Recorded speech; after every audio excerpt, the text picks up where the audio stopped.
to reason.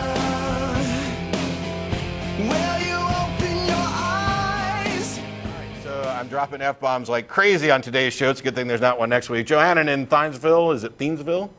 Thiensville. Thiensville, how you doing? Thanks for waiting. Hi. I put this on the Rational Skepticism Forum, and a number of the people tried to refute it, but some of them said outright that they couldn't refute it. And they didn't accept the conclusion, but they had a hard time with it, and I wanted to pass it on you guys to see what you think. They couldn't. They couldn't refute it. It's a philosophy argument. John, how do you pronounce your first name? I'm sorry. Johanan. Johanan. I'll tell you right from the get-go that when I hear this could not be refuted, I have an instant prejudice, and I want to make sure that I get that out of the way first. To me, it sounds very much like a shifting of the burden of proof. I've presented this, and people couldn't refute it, which doesn't tell you at all whether or not it's true. Okay, the premises are true. I'll see what you guys think of it. Okay. So both you guys, I think we're all pretty much on the same page here that we believe that substance dualism is false, correct? Yes. Sure. Okay. So now, you've heard of Chalmers' hard problem?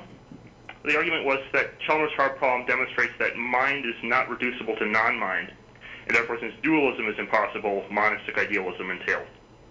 Yeah, you lost me already. Okay, let me rephrase that. You can't reduce the mind to non-mind, therefore the mind is fundamental. Dualism is impossible, therefore no other fundamental substance can exist. I don't necessarily know that you can't reduce the mind to non-mind. Okay, I thought you might attack that, which is I had a backup argument on that premise. A very simple one. You can conceive, now that's not to say that it's true or anything, but you can conceive that the world is solipsist, correct? You could conceive hypothetically that everything else, John is a hallucination, I'm a hallucination. You're asking me, do I think there's a solution to hard solipsism? No, I do not think so, but that doesn't mean there isn't. Okay, so that would mean that in some world, not our world, obviously I'm not a solipsist, you're not a solipsist, but in some possible world, actually, I kind of am. There actually is a solipsist world, and a mind does exist in it. No. Not in a Leibnizian sense, like a hypothetical. It's a modal logic argument. Yeah, which I am not remotely interested in modal logic arguments, and have been on record of rejecting ACA'S 5 and this. I don't see the use in any of this.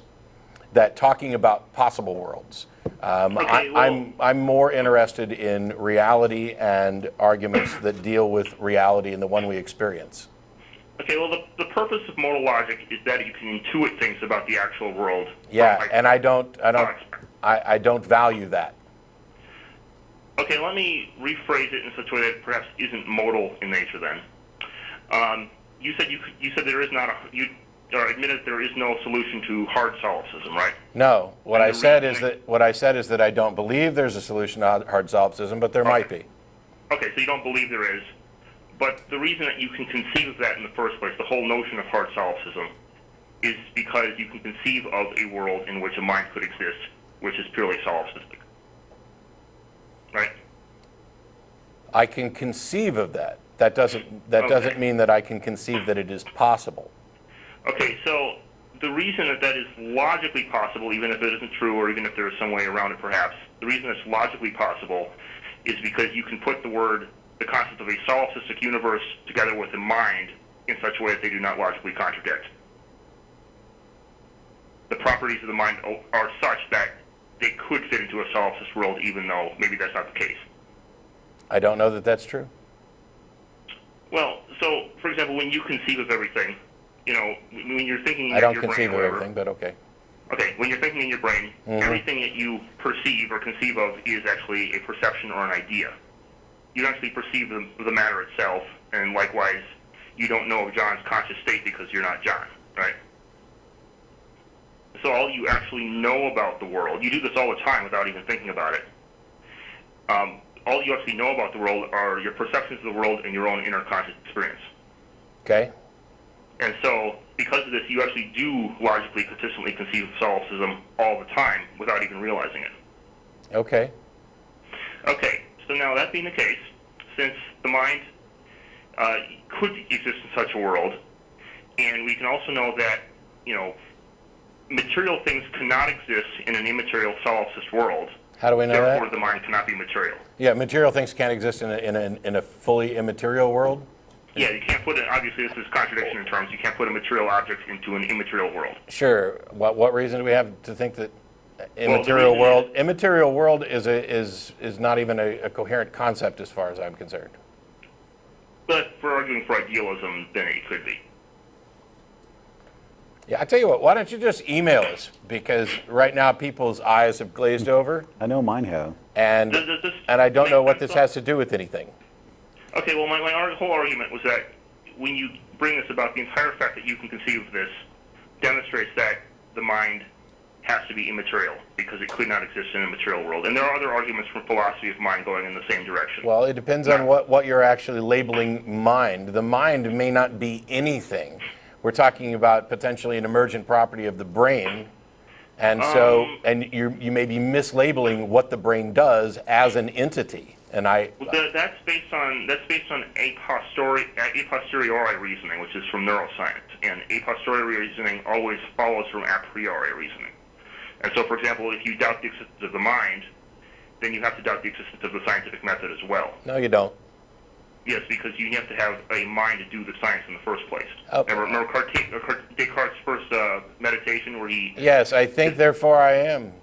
Right, and remember how he arrived at a conclusion? He tried to doubt everything he could possibly doubt. He said, maybe I'm in a dream, maybe this isn't real. I am agreeing. This is about identity. What I'm talking about is, maybe I wasn't clear, what you are labeling as mind, you are and I'm not asserting that this is true, you are labeling something that is a function, but not an entity.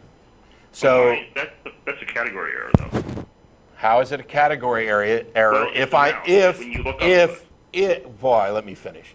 How is it a category error if all I'm saying is that we have no way to be certain that you aren't simply mislabeling a function of the brain as an entity unto itself? Because asserting that there is the brain and the mind is dualism. I'm not asserting that there is a brain in the mind. I'm asserting that the brain is in the mind, rather. The brain is in the mind. I don't see any reason to assert that at all. I see only the brain and the brain doing stuff. Okay, when you look at the brain, what do you see anyway, though? Well, I don't tend to cut people's skulls open. You see it on TV or see it somewhere. You see color qualia, don't you? And shapes. These are mental constructs. Everything you know about the exterior world via science and induction reduces to qualia at the end of the day. I reject qualia. Sorry. You should just go ahead and email us. Science. No, I'm sorry. I'm sorry. And this is so off base, and you've got about 3 or 4 white flags here. So just go ahead and email us because qualia to me is just nonsense. Thanks, though. All right. I think where he's going ultimately is trying to define God into existence again in yet another way. Yeah. And my eyes glazed over about 2 minutes into that. But yeah. If all my mind can do is conceive of the world, therefore I have no reason to think that the world outside is actually real. I think that while there is no firm defeater for that concept, I think there is one, but I'm not going to go into it. And then you get to that our brain is within a mind, and that there's a universal mind, and then there's God's mind. It's qualia, the idea that there's something, an essence of what it's like to be this thing. Let's take another call.